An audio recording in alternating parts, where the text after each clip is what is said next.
Kalau kemarin Pichel sudah menampilkan laptop yang menggunakan prosesor dari AMD Ryzen AI 300 series, maka untuk kali ini Pichel akan lanjut lagi nih membahas sebuah laptop dengan seri prosesor yang sama, yaitu AI 300 series tadi.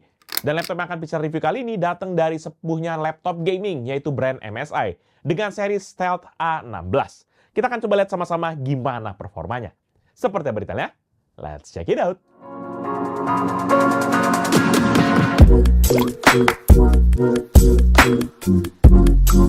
Halo guys, balik lagi bersama Pichel, dan seperti yang udah Pichel mention tadi bahwa kali ini kita akan nge-review sebuah laptop gaming dari MSI, yaitu MSI Stealth A16 dengan kode lengkapnya yaitu MSI Stealth A16 AI Plus dengan kode A3H-WGG.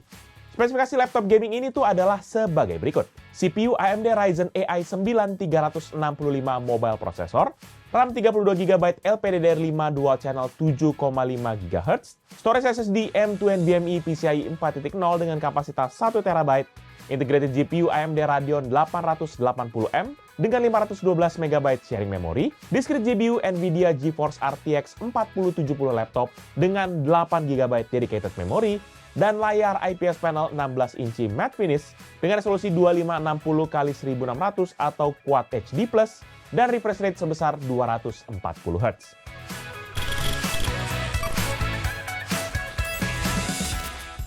Untuk urusan desain, laptop ini punya vibes yang beda nih dari kebanyakan laptop gaming lainnya. Desainnya itu simple, elegan, dan gak neko-neko.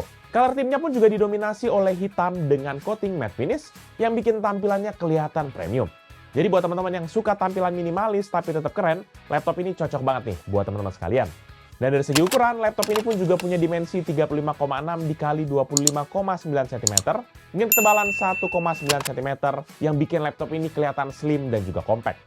Walaupun begitu, memang bobotnya nih agak sedikit lumayan, yaitu sekitar 2,1 kg, yang mungkin agak lebih berat dibandingkan laptop-laptop yang slim dan ultra portable. Tapi bobot segini memang masih tergolong ringan lah, terutama untuk ukuran laptop gaming. Jadi buat teman-teman yang mungkin sering mobile, maka laptop ini masih nyaman lah buat dibawa. Nanti kalau kita lihat dari lebih detail, maka di bagian display cover ada logo MSI Dragon yang digrafir dengan warna hitam dan dengan ukuran yang nggak terlalu besar. Bahkan memang cenderung agak kecil. Kemudian kalau kita pindah ke sisi dalam, kesan pertama yang muncul di sini adalah rapih dan juga elegan. Mayoritas warna di sisi ini adalah hitam sama seperti bodinya yang bikin tampilannya terlihat seragam dan juga rapih. Tapi walaupun warnanya seragam, tampilan sisi ini memang nggak terlalu monoton karena ada keyboard dengan backlight RGB yang bisa teman-teman sesuaikan. Jadi meskipun desainnya kalem, lampu RGB-nya bisa bikin tampilan jadi lebih hidup saat diaktifkan. Lalu di bagian belakang nanti ada exhaust ventilation yang didesain dengan rapi dan juga sebuah aksen dari bahan plastik dengan glossy finish berisi teks stealth berwarna putih yang memberikan kesan modern dan sedikit sporty. Sementara di bagian bawah desainnya tetap clean karena hanya ada 4 buah pad karet untuk kaki-kaki laptop, plus juga grill ventilasi buat sirkulasi udara ke bagian internal laptopnya. Soal build quality, maka laptop ini nggak main-main sebenarnya. Bodinya dibangun pakai material magnesium aluminium alloy yang memang tetap ringan tapi juga kuat. Nggak cuma itu, karena laptop ini juga sudah lolos sertifikasi standar militer MIL STD 810G yang artinya sudah dites buat tahan banting. Mulai dari suhu ekstrim, kelembaban tinggi, sampai getaran dan juga benturan ringan. Oh ya, soal kekokohan pun flex di area display cover dan juga keyboard hampir nggak kerasa. Pas Pichel coba tekan-tekan, feel-nya masih kerasa solid dan memang nggak ada kesan murahan. Jadi meskipun desainnya slim dan juga ringan, tapi build quality-nya tetap dijaga, tetap oke. Buat kita tekan-tekan pun harusnya masih aman. Langsung jangan gitu nih. Bang. Dan yang terakhir di bagian desain yaitu soal kelengkapan I/O port-nya yang bisa kita temukan di sisi kanan dan kiri dari laptopnya. Mulai di sisi kanan nanti ada LED indikator untuk power status, combo audio port 3,5 mm, satu port USB Type-C 4.0 yang sudah support DisplayPort dan juga Power Delivery 3.0, satu port USB Type-A 3.2 Gen 2, dan juga sebuah charging port. Sementara di sisi kiri ada Kensington Lock, satu port 2,5 gigabit Ethernet LAN, satu port Full HDMI 2.1, dan satu port USB Type-A 3.2 Gen 2. Kalau soal kelengkapan I/O port, maka laptop gaming ini sudah memiliki I/O port yang terbilang lengkap lah buat kebutuhan sehari-hari. Mulai dari koneksi LAN yang nggak cuma 1 gigabit, Full HDMI, sampai juga USB Type-C yang sudah support USB 4.0. Meskipun begitu, buat teman-teman yang sering pakai banyak peripheral ataupun colok sana-sini sekaligus, maka perlu siapin kayaknya hub tambahan. Tapi secara umum, portnya memang sudah cukup oke dan harusnya nggak terlalu bikin ribet.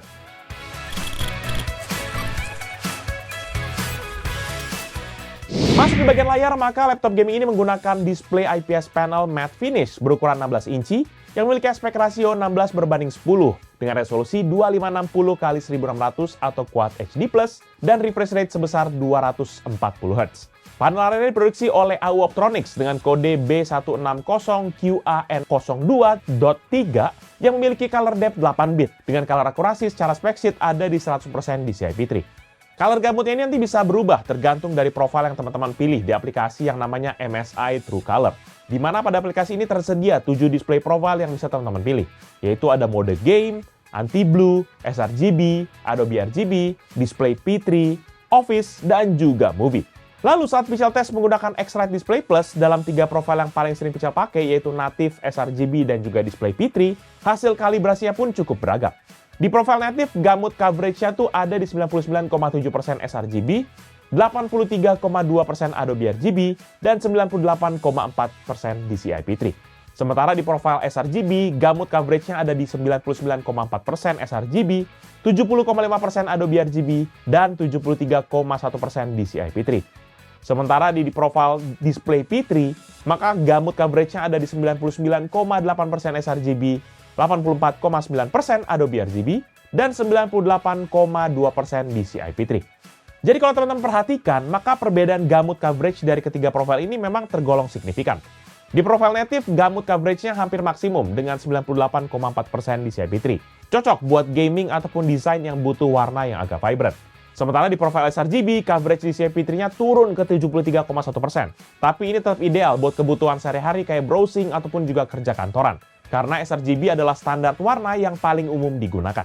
Sementara untuk di profil display P3, maka coverage DCI P3-nya hampir sama dengan yang native. Jadi sama-sama cocok buat editing foto ataupun juga video yang memang butuh akurasi warna yang tinggi.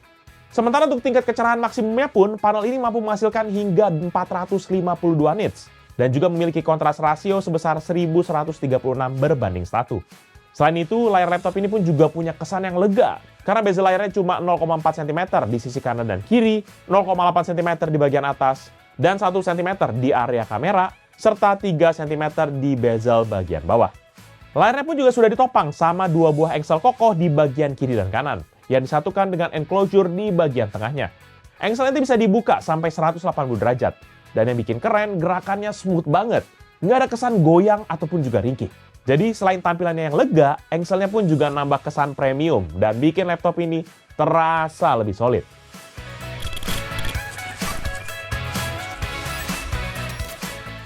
Kemudian untuk bagian input device, maka laptop ini dilengkapi dengan 2 input device standar dan juga 2 security input.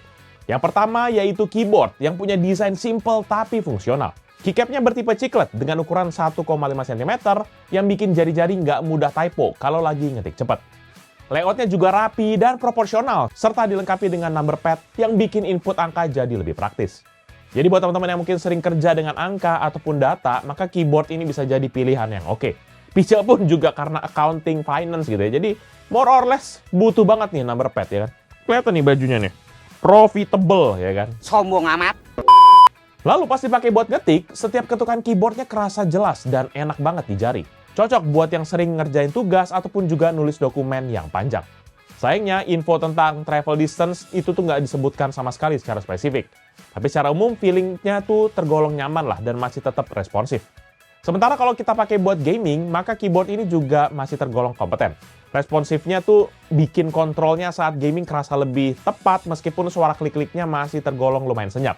Jadi efek imersifnya agak sedikit kurang terutama buat kita yang butuh feedback yang lebih berasa dari keyboardnya. Yang bikin keyboardnya sebenarnya menarik adalah yang tadi udah Pichel spill, yaitu backlight RGB-nya yang bisa sampai per key.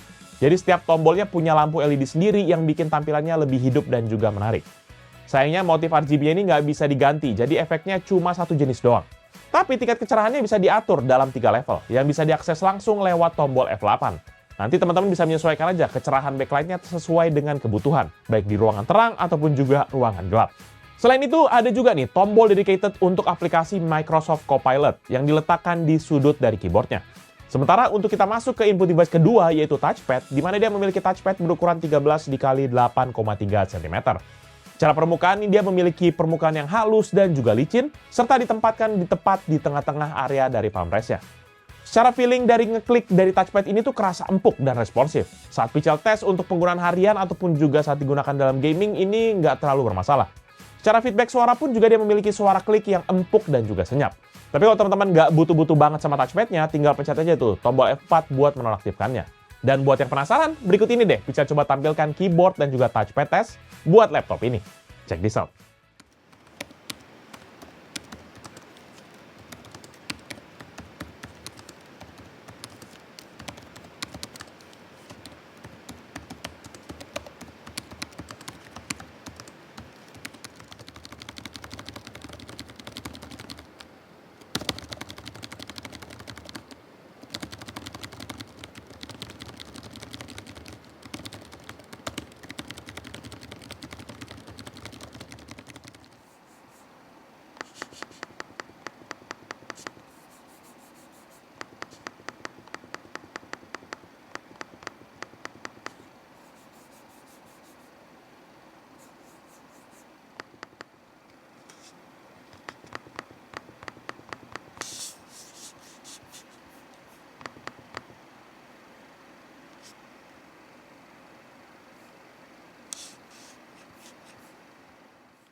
Selain itu, laptop ini juga sudah dilengkapi nih dengan security input yaitu fingerprint sensor yang diletakkan di bawah dari area number pad dan juga ada sebuah face unlock melalui kamera IR di bagian webcam. Kedua fitur keamanan ini berfungsi dengan lancar baik saat proses registrasi maupun juga saat digunakan untuk login di Windows. Dan sejujurnya Pichel harus apresiasi di sini karena nggak banyak brand yang mencantumkan dua fitur ini sekaligus. Biasanya salah satu. Kalau dia sudah ada IR kamera, biasanya gitu ya, tapi nggak ada fingerprintnya gitu. Atau sebaliknya. Dan dengan adanya kedua fitur ini, maka proses login jadi lebih praktis dan juga aman. Apalagi buat sekarang ya, kalau misalnya mau autofill password, mesti passwordnya lagi IR kamera atau apa gitu kan, enak banget tuh daripada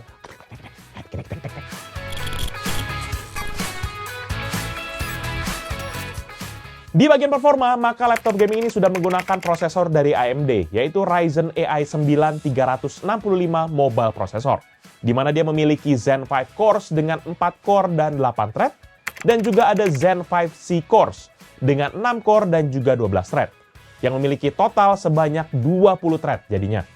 Sementara untuk fabrikasinya pun dia juga sudah menggunakan fabrikasi 4 nanometer. Prosesor ini pun juga sudah memiliki base clock sebesar 2 GHz dan juga maximum boost clock di 5,1 GHz. Sementara untuk max yang Zen 5C-nya itu dia memiliki clocknya di 3,3 GHz. Untuk urusan TDP pun, default TDP-nya ada di 28 Watt dan juga maksimum TDP berada hingga ke 54 Watt. Laptop game ini pun juga sudah dilengkapi nanti dengan RAM sebesar 32 GB LPDDR5 dual channel dengan frekuensi 7,5 GHz. Dan juga untuk urusan storage sudah ada SSD M2 NVMe PCIe 4.0 dari Micron 2500 sebesar 1 TB. Sementara untuk softwarenya ada operating system Microsoft Windows 11 Home Single Language dengan build number 26100.2894 atau 24H2 dan dimana ini adalah build number Windows paling akhir pada saat video ini Pichel buat. Dan sama seperti laptop Ryzen AI 300 series yang kemarin, maka laptop ini pun juga sudah menggunakan AI Engine XDNA 2 yang sudah punya NPU sampai 50 TOPS. Penjelasannya sudah Pichel jelaskan di video yang kemarin, jadi silakan teman-teman mampir aja ke video laptop yang itu. Linknya ada di atas sini. Atau cari linknya juga di bagian deskripsi di bawah. Habis itu langsung balik lagi ke sini. Selain itu, laptop ini juga sudah dilengkapi dengan aplikasi yang namanya MSI Center untuk mendongkrak ataupun pengaturan dari performanya. Pada aplikasi ini nanti ada 4 profil yang bisa teman-teman pilih, yaitu MSI AI Engine, Extreme Performance, Balance, Silent, dan juga Super Battery. 5 dong profilnya. Gimana sih? Ajarlah manusia, bukan nabi boy. Khusus untuk yang mode Extreme Performance, kita juga masih bisa memilih nih tipe fan speed yang akan digunakan. Apakah itu auto, cooler boost, ataupun advance yang bisa kita setting-setting sendiri. Sementara itu ada juga lagi pengaturan 3 GPU switch yang bisa teman-teman langsung pilih aja, yaitu Discrete Graphic Mode, MS Hybrid Graphic, dan juga Integrated Graphic Mode. Dan dibalik dari semua spek yang tadi, oleh karena itu mending langsung kita aja uji deh gimana ketangguhan performa dari laptop gaming ini. Dan Pichel sudah siapkan beberapa synthetic dan juga real test, serta juga gaming test sampai kepada idle dan juga stress test. Dan scanner yang Pichel pakai masih sama dengan laptop yang sudah pernah Pichel review, yaitu baterai dan juga charging mode, dengan kombinasi setting Windows Best Performance Mode dan HyperRX pada AMD Adrenalin. Sementara pada MSI Center, Pichel gunakan mode Extreme Performance dengan fan speed yang cooler boost dan discrete grafiknya yaitu Discrete Graphic Mode. Kombinasi settingan ini semuanya bisa berjalan, baik dalam kondisi baterai maupun charging mode. Jadi yang beda cuma sumber daya listriknya aja. Tapi apakah performanya sama? Tidak tahu, kita lihat aja nanti ya. Dan juga nggak lupa, Pichel set laptopnya kepada mode Airplane dan menonaktifkan Windows Defender agar meminimalisir background activity yang bisa juga mengganggu testing saat Pichel lakukan. Oke, testing kita mulai dengan Cinebench 2024 dengan satu kali pengujian. Di kondisi battery mode menghasilkan skor 7621 untuk GPU, 702 untuk CPU multicore, dan 99 untuk CPU single core. Sehingga menghasilkan ampere ratio sebesar 7,06 kali. Sementara pada charging mode menghasilkan skor 10.891 untuk GPU atau naik 42,9%, 1054 untuk CPU multicore atau naik 50,1%, dan 113 untuk CPU single core atau naik 14,1%. Sehingga menghasilkan ampere ratio sebesar 9,63 kali atau naik 36,4%. Testing kedua menggunakan Cinebench R23 dengan satu kali pengujian. Di kondisi battery mode menghasilkan skor 14.842 untuk CPU multicore dan 1.901 untuk CPU single core, sehingga menghasilkan ampere ratio sebesar 7,81 kali.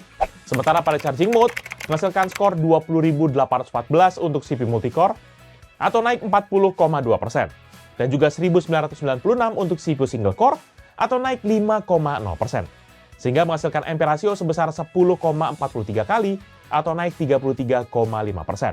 Testing ketiga dengan Cinebench R20 dengan 3 kali pengujian. Pada battery mode, skor rata-ratanya adalah 5.594, dan pada charging mode, skor rata-ratanya adalah 8.186 atau naik 46,3%. Testing keempat dengan CPU test rendering BMW di aplikasi Blender dengan 3 kali pengujian untuk 1 frame. Pada battery mode dapat diselesaikan dengan waktu rata-rata 2 menit 36 detik. Sementara pada charging mode dapat diselesaikan dengan waktu rata-rata 1 menit 52 detik atau lebih cepat 28,2%. Testing kelima dengan tes rendering Pichel benchmark di Adobe Premiere 2020 menggunakan Project 15 Clip 4K, format H264, dan juga preset High Quality 4K. Pada battery mode, render time-nya adalah 2 menit 41 detik, dan pada charging mode, render time-nya adalah 2 menit 15 detik, atau lebih cepat 16,5%. Testing ke-6 dengan PCMark 10 sebagai gambaran overall performa dari laptop ini. Maka pada battery mode, skor yang didapat adalah 9.973 untuk esensial, 10.316 untuk productivity, dan 10.228 untuk digital content creation. Sehingga skor akhirnya adalah 7.292. Sementara pada charging mode, skor yang didapat adalah 11.408 untuk esensial, 11.095 untuk productivity, dan 13.775 untuk digital content creation. Sehingga skor akhirnya adalah 8.629 atau naik 18,3%. Lanjut testing ketujuh dengan Crystal Diskmark buat mengetahui kecepatan dari storage-nya. Pada pengujian sequential 1 MB dengan 8 tas 1 thread, di battery mode kecepatan membaca datanya sebesar 3,2 GB per second, dan menulis datanya sebesar 3,2 GB per second juga. Sementara di charging mode kecepatan membaca datanya adalah 6,9 GB per second atau lebih cepat 115,6%, dan menulis datanya adalah 6,1 GB per second atau lebih cepat 90,6%. Kemudian untuk pengujian random 4 KB dengan 1 tas 1 thread, di battery mode kecepatan membaca datanya mencapai 61 MB per second dan menulis datanya adalah 181,4 MB per second. Sementara di charging mode kecepatan membaca datanya adalah 80,6 MB per second atau 32,2% lebih cepat dan menulis datanya adalah 275,9 MB per second atau lebih cepat 52,1%. Masuk ke bagian grafis, laptop game ini pun juga sudah menggunakan integrated GPU dari AMD, yaitu Radeon 880M yang memiliki arsitektur RDNA 3+, dengan 12 computation unit, 768 unified pipelines, dan memiliki core speed up to 2,9 GHz. Dan juga untuk sharing memori defaultnya sebesar 512 MB. Selain itu juga ada discrete GPU dari NVIDIA, yaitu GeForce RTX 4070 laptop, yang memiliki spesifikasi 4608 CUDA cores, 144 AI cores, 36 RT cores, 1,6 GHz untuk base clock-nya, dan juga bisa di-boost hingga ke 2,2 GHz. Sementara untuk di GP-nya sendiri hingga 115 watt dan memiliki memori dedicated sebesar 8 GB GDDR6. Dan untuk menguji kemampuan grafisnya, kita akan lanjut dengan testing ke-8, yaitu GPU test rendering BMW di aplikasi Blender dengan 3 kali pengujian untuk 1 frame. Untuk Radeon 880M di battery mode, maka render time-nya adalah 2 menit 39 detik, dan di charging mode, render time-nya adalah 1 menit 54 detik, yang artinya lebih cepat sekitar 28,3%. Sementara untuk yang RTX 4070 laptop, maka di battery mode render time-nya adalah 26 detik, dan di charging mode render time-nya menjadi 19 detik, atau lebih cepat sekitar 26,9%. Kemudian untuk tes yang terakhir di scientific benchmark, maka Pichel gunakan 3D Mark Time Spy. Untuk Radeon 880M di battery mode, dia mendapatkan skor 3349 untuk grafik, 9043 untuk CPU, dan 3698 untuk overall skornya. Sementara di pada waktu charging, dia mendapatkan skor 3390 untuk grafik atau naik 1,2%, 10627 untuk CPU atau naik 17,5%, dan 3775 untuk overallnya atau naik 2,1%. Sementara untuk RTX 4070 laptop di battery mode mendapatkan skor 6815 untuk grafik, 8305 untuk CPU, dan 7003 untuk overall skornya. Sementara waktu kita charging, dia mendapatkan skor menjadi 11.992 untuk grafik atau naik 76,0%, 11.481 untuk CPU atau naik 38,2%, dan 11.912 untuk overall skornya atau naik 70,1%. Dari semua penjelasan yang tadi, ini dia deh perbandingan dengan laptop dan PC yang Pichel pernah review. Check this out.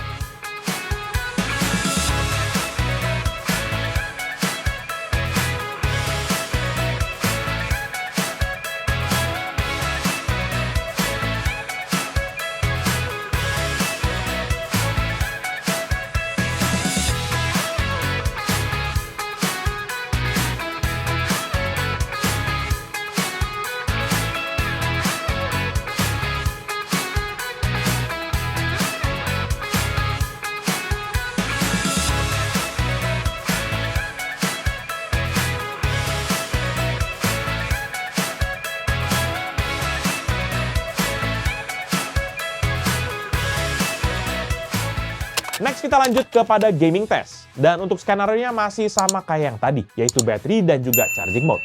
Sementara untuk game settingnya, Pichel gunakan native resolution-nya yaitu 2560x1600 atau Quad HD+, dan juga kita pastikan menggunakan maximum setting pada setiap gamenya. Game pertama GTA 5 di native resolution dan juga setting very high. Di battery mode rata-rata frame rate-nya di 100,8 fps, maksimum di 182,5 dan minimum di 74,9 fps. Sementara di charging mode, rata-rata frame rate-nya di 134,8 dengan maksimum di 183,6 dan minimum di 53,3 fps. Sehingga secara rata-rata naik sebesar 33,7%. Game kedua CS2 di native resolution dan juga setting very high. Di battery mode, rata-rata frame rate di 81,8 dengan maksimum di 112,5 dan minimum di 38,2 fps. Sementara di charging mode, rata-rata frame rate-nya di 155,9 dengan maksimum di 213,5 dan minimum di 101,5 fps. Sehingga secara rata-rata naik sebesar 90,6%. Game ketiga Dota 2, native resolution dan juga setting best looking. Di battery mode rata-rata frame rate-nya di 60,1 fps, dengan maksimum di 78,0 fps dan minimum di 45,1 fps. Sementara di charging mode rata-rata frame rate-nya di 114,1, dengan maksimum di 154,1 dan minimum di 84,6 fps. Sehingga secara rata-rata naik sebesar 89,9%. Game keempat, FC25, native resolution dan juga setting ultra. Di battery mode, rata-rata frame rate-nya di 62,8, dengan maksimum di 70,4 dan minimum di 56,7 fps. Sementara di charging mode, rata-rata frame rate-nya di 100,3 fps, dengan maksimum di 110,9 dan minimum di 49,9 fps. Sehingga secara rata-rata naik sebesar 59,7%. Game kelima, The Sims 4, native resolution dan juga setting ultra. Di battery mode, rata-rata frame rate-nya di 136,7, dengan maksimum di 181,8 dan minimum di 2,8 fps. Sementara di charging mode, rata-rata frame rate-nya di 178,4 dengan maksimum di 188,6 dan minimum di 3,4 fps. Sehingga secara rata-rata dia naik sebesar 30,5%. Game keenam yaitu Cyberpunk 2077, native resolution dan juga setting ray tracing ultra. Di battery mode, rata-rata frame rate-nya di 32,6 dengan maksimum di 41,4 dan minimum di 26,6 fps. Sementara di charging mode, rata-rata frame rate-nya di 93,9 dengan maksimum di 111,0 fps dan minimum di 82,8 fps. Sehingga secara rata-rata naik sebesar 188%. Game ke-7, Need for Speed Unbound di native resolution dan juga setting ultra. Di battery mode, rata-rata frame rate di 32,9, dengan maksimum di 39,5 dan minimum di 19,8 fps. Sementara di charging mode, rata-rata frame rate-nya di 85,6, dengan maksimum di 100,9 dan minimum 36,7 fps. Sehingga secara rata naik sebesar 160,2%. Game ke-8, Valorant. Native resolution dan juga setting high. Di battery mode, rata-rata frame rate-nya di 176,7, dengan maksimum di 249,7 dan minimum di 84,8 fps. Sementara di charging mode, rata-rata frame rate-nya mencapai 345,9, dengan maksimum di 491,8 dan minimum di 235,7 fps. Sehingga secara rata-rata naik sebesar 95,8%. Game ke-9 sekaligus yang terakhir, yaitu Genshin Impact di native resolution dan juga setting high.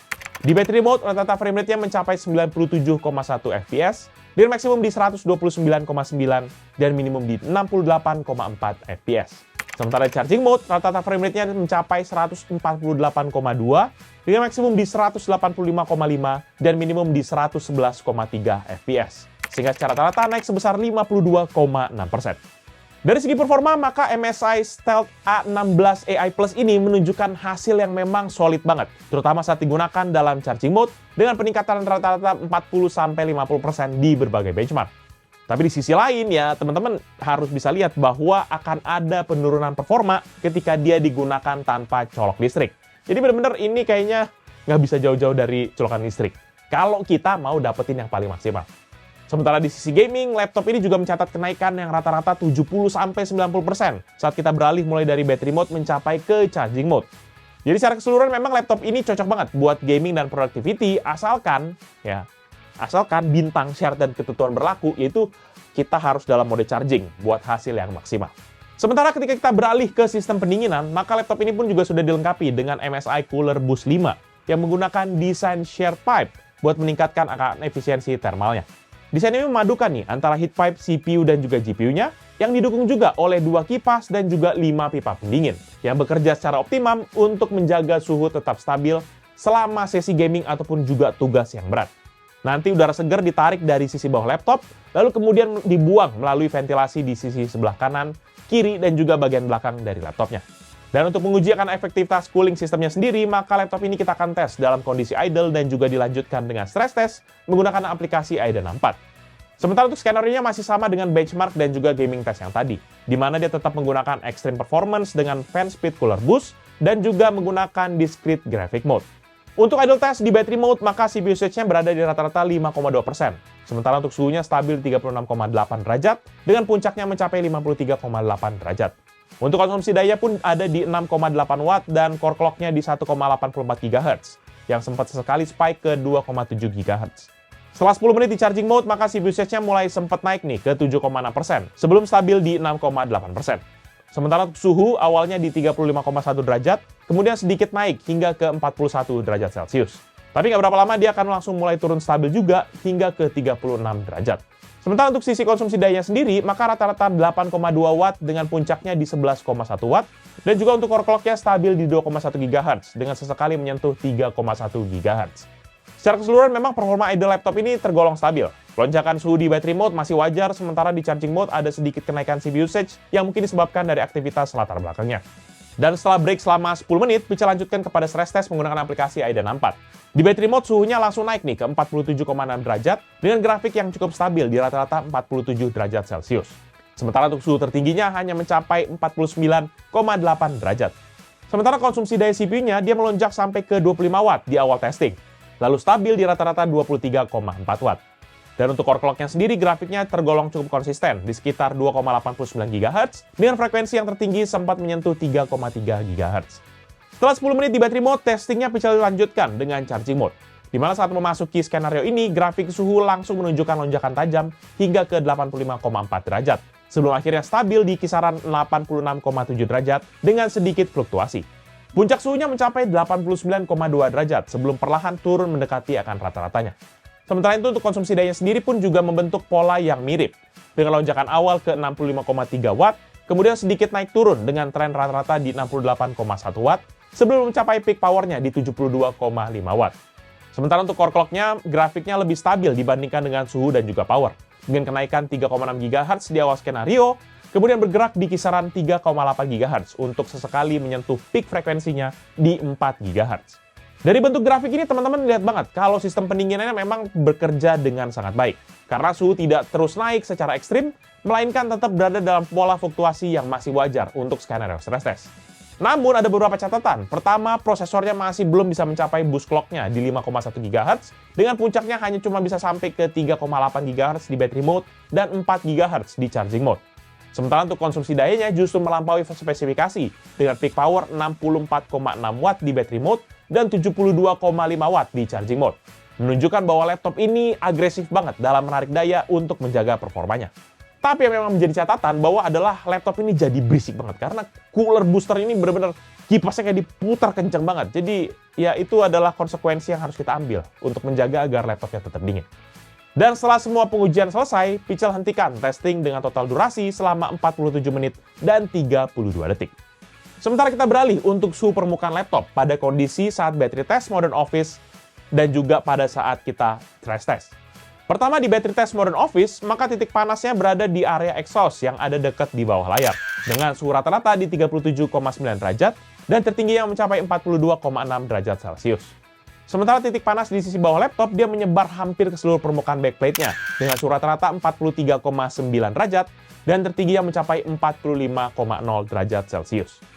Lalu pada saat stress test, titik panas di sisi atas laptop ini masih berada di area yang sama dengan tes sebelumnya, dengan suhu rata-rata 37,0 derajat, dengan suhu tertinggi mencapai 39,2 derajat Celcius. Sementara di sisi bawah laptop, titik panasnya tetap terpusat di area chip CPU dan juga GPU-nya, dengan suhu rata-rata 36 derajat dan suhu tertingginya mencapai 38 derajat Celcius. Kemudian saat gaming test, titik panas di sisi atas laptop ini masih sama dengan tes-tes sebelumnya, dengan suhu rata-rata pada area ini mencapai 31,9 derajat, dengan suhu tertinggi mencapai 34,3 derajat Celcius. Sementara pada sisi bawah, titik panasnya masih sama, masih ada di sekitar chip CPU dan juga GPU-nya, dengan suhu rata-rata di 36,9 derajat, dan suhu tertingginya mencapai 38,9 derajat Celcius. Nah, jadi seperti yang teman-teman sudah bisa lihat dari serangkaian tes tadi, suhu permukaan laptop ini masih dalam batas yang aman, terutama di area atas yang sering bersentuhan dengan tangan saat sedang kita gunakan. Tapi di sisi lain, bagian bawah laptop ini terasa hangat banget, terutama pada saat kita lakukan battery test, di mana suhu rata-ratanya lebih tinggi dibandingkan saat stress test ataupun juga saat gaming. Ini bisa jadi pertimbangan nih buat teman-teman yang sering pakai laptop di pangkuan tanpa cooling pad, karena permukaannya bakal terasa panas setelah dipakai dalam waktu yang cukup lama.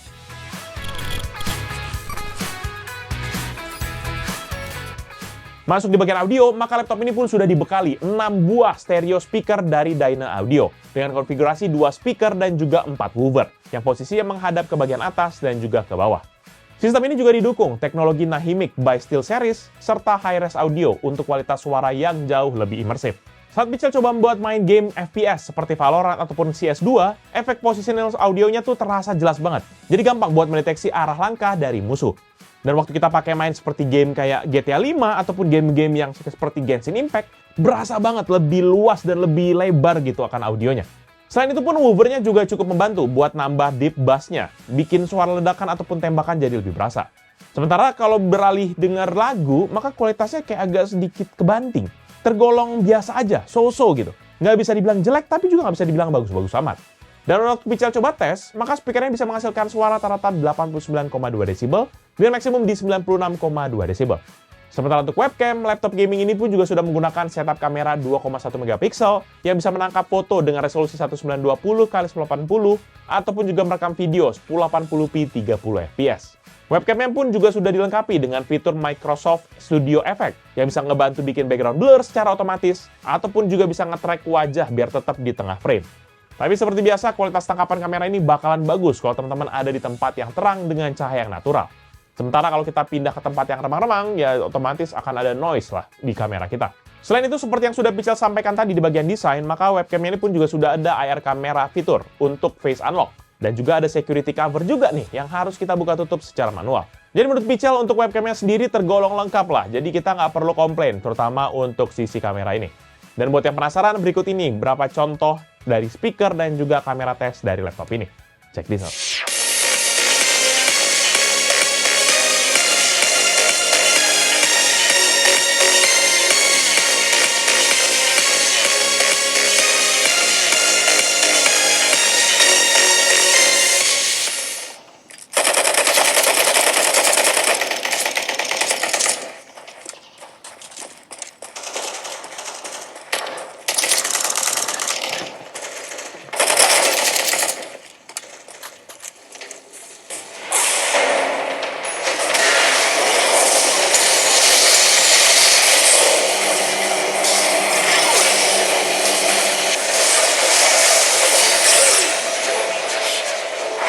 Yang teman-teman lihat sekarang adalah hasil dari rekaman webcam laptop MSI Stealth A16 AI Plus yang sudah menggunakan setup kamera 1080p 30fps dan setup gambar 1920 x 1080 pixel. Ya, ini sekarang jelas lagi dalam ruangan dengan menggunakan dua buah setup box menggunakan softbox kanan kiri. Memang mau nonton TV pakai setup box. Nah, di belakang jelas lagi ada si Raffi yang lagi cetak-cetak, lagi ngedit. Apakah kedengeran?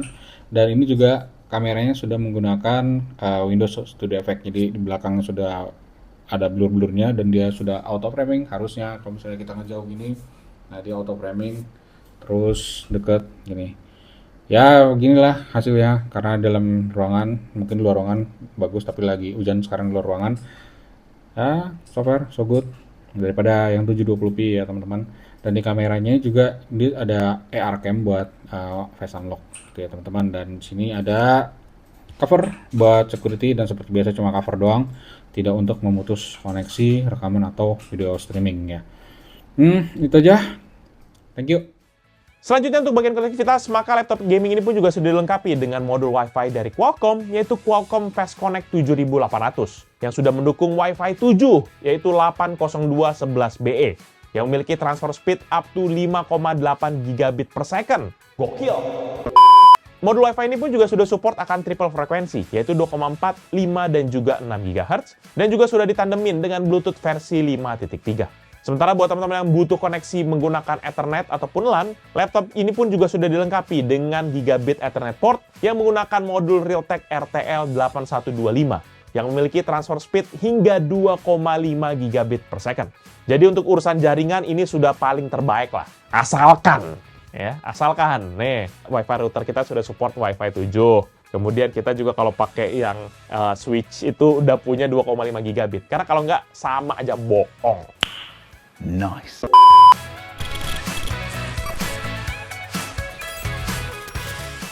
Masuk di bagian baterai, maka laptop ini menggunakan baterai internal berbahan lithium polymer berkapasitas 99.900 mWh dengan kode BTY M6M2. Ini udah batas paling ujung untuk kita bisa bawa di dalam pesawat nih, karena kan dia nggak boleh lebih dari 100 Wh ya. Dan dalam pengujian PC Mark 10 dengan skenario Modern Office di battery mode, maka baterainya bisa bertahan hingga 3 jam 57 menit dari 100 hingga 0 kapasitas baterainya. Sementara untuk skenario gaming di battery mode, baterainya bertahan hingga 1 jam 29 menit dari 100 hingga 3% kapasitas baterainya. Ini agak lucu sih, karena di website resminya, laptop ini diklaim bisa bertahan sampai 13 jam. Yang walaupun itu ada term dan conditionnya, tapi saya tetap aja, kenyataannya jauh banget ini ya. Mungkin 13 jam itu cuma bisa dicapai kalau laptopnya nganggur di desktop tanpa ada koneksi internet dan juga brightness-nya paling rendah. Apalagi kalau kita pakai buat pemakaian normal, apalagi gaming, jelas lah nggak akan dapet lah segitu ya kan. Dan untuk mengisi dayanya pun laptop ini juga sudah dibekali dengan charger output maksimum 20 volt 12 ampere atau setara dengan daya 240 watt. Saat diuji untuk charging test, maka baterainya dapat terisi penuh dari 2 hingga 100% dalam waktu 2 jam 50 menit. Kalau menurut Pichel sih ini memang agak tergolong absurd ya. Charging time-nya hampir 3 jam, tapi daya tahannya malah jauh lebih pendek. Terutama buat gaming yang nggak sampai 1,5 jam. Buat yang sering mobile tanpa colokan, siap-siap aja deh sering ngecas ataupun bawa chargernya kemana-mana.